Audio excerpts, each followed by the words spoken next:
Hello and welcome into today's edition of the Arizona State Sun Devils Insider Podcast. My name is Kevin Hicks and I'm your lead beat writer for the Arizona State Sun Devils on SI.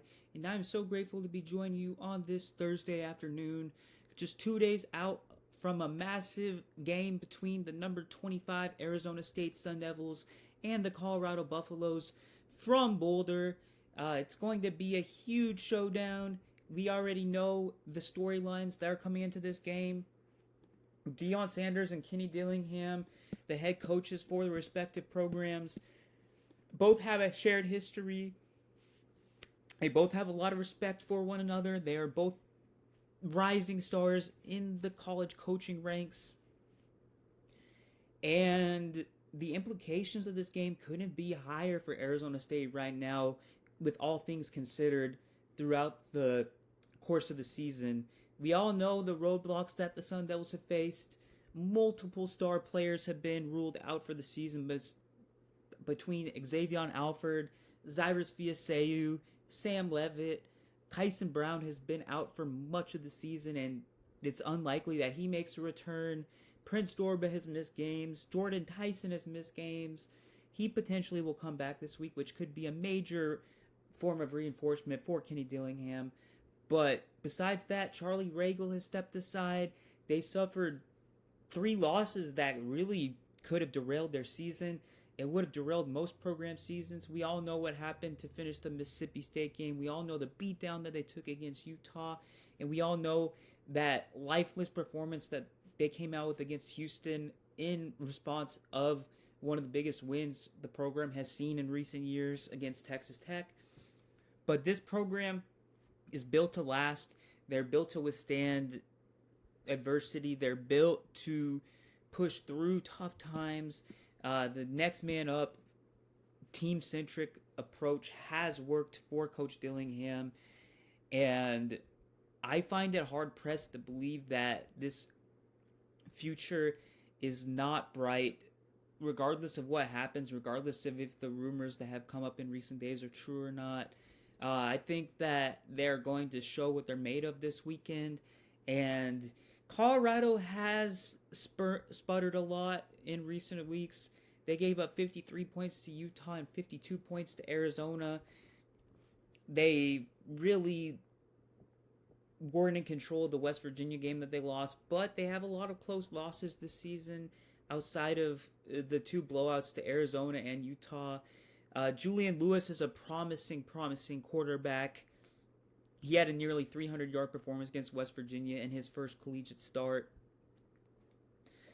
They defeated Iowa State. They nearly defeated Georgia Tech, who is a top 20 team in college football currently.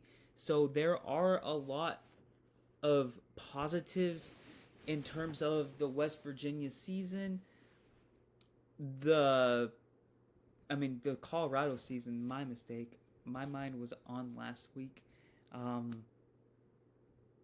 What does Arizona State do to withstand the challenges that Colorado may potentially present in the coming weeks, in the coming days? It's not all that clear-cut. There's a couple of factors that are clear-cut for me, and I will bring those up momentarily, but Colorado isn't interesting. You can't really account for what they've done in the first 8 or so games of the season, 8 or 9 games of the season, because Julian Lewis just got brought into the fold, and that changes the dynamic of their offense a little bit.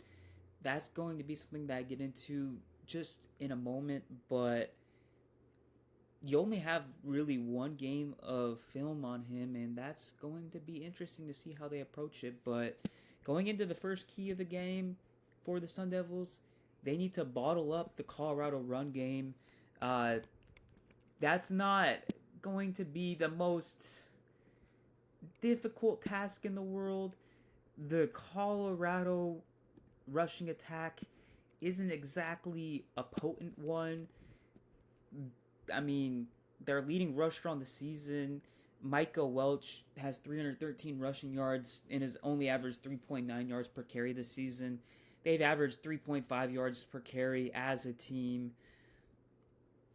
I mean, with the gap integrity, with the depth at the D on the D line, with the run support that they get from Keyshawn Elliott and Jordan Crook, shouldn't be that massive of a challenge. I think that the Sun Devils have a very, very high probability of turning Colorado into a one-dimensional team once again. But then again, you gotta account for Julian Lewis. He really has potential to reshape this Colorado offense because it was pretty anemic with Caden Salter and Ryan Staub at the table. So that has to be a factor. But ultimately, if you stuff the run, more likely than not, you're going to get a lot of stops in the game. For number 2, I mean, this one's pretty predictable as well, but you really got to do your best to limit. You really got to do your best work to limit Omarion Miller, the star Colorado receiver. He's really come out onto the scene since Travis Hunter left for the NFL after last season.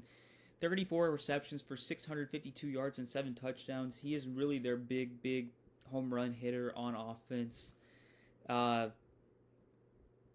Especially lately, 5 catches for 91 yards against Arizona, 6 catches for 131 yards against West Virginia, 3 touchdowns in those games. He's obviously built up a very strong rapport with Julian Lewis, and that's going to be a major test. Presumably, you're going to put Keith Abney on him. I think that that's really what you have to do if you're Brian Ward and the coaching staff. You need a CB1 to be shadowing him. I wouldn't mind switching things up a little bit, but I think realistically, you need to put most of your eggs into that basket of containing him, because I really don't trust much of what Colorado has behind. I mean, Joseph Williams is pretty decent.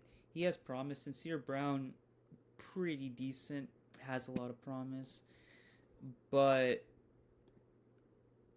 I mean, ultimately, yeah, that's your main focus is going to be on him in terms of limiting the vertical game, because that's really been one thing that has haunted the Arizona State defense this season, is giving up the home run hit play on not a regular basis, but even giving up once or twice a game has changed the outcome. I mean, they almost lost the West Virginia game because of giving up the home run play. We'll see what happens, though. And then lastly, you're going to need to run the ball well. The Colorado defense, as I said previously, has been porous. I believe they gave about 200 rushing yards to West Virginia.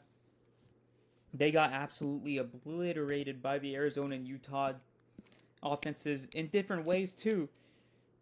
This is a Colorado defense that you can attack in numerous ways and probably succeed in them. And Arizona State's offense, even under Jeff Sims, has proved to be one that can be versatile. Jeff Sims has been hitting those downfield looks more frequently.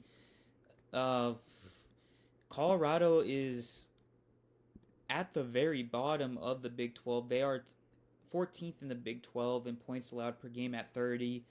Ahead of only Baylor and Oklahoma State. They give up 210 rushing yards per game. This is going to be a massive, massive game for Jeff Sims and Malik Brown as the rushing attack for Arizona State. I mean, I'm shocked to see 210 yards per game, 211 yards per game. Even watching their defense, I mean, their defense is very porous. I'm not trying to take away too much from them, but I'm shocked. I'm shocked that they give up that much, even with the struggles that they've had from what I've seen, observed from them. Their passing attack defensively is a little more successful, but still, they give up about 420 yards per game, which is only ahead of Oklahoma State. So you really have to get off to a quick start and exploit that defense if you want to win this game in a convincing manner. And yeah, that's really all I have for today for my keys to an Arizona State victory over Colorado. This is a very, very crucial game. They still have an outside shot of reaching Arlington in the Big 12 title game. So stay tuned. Continue engaging with the coverage from me for Arizona State on SI. Thank you so much for tuning in once again today, and I will see you all tomorrow with another episode. Thank you so much.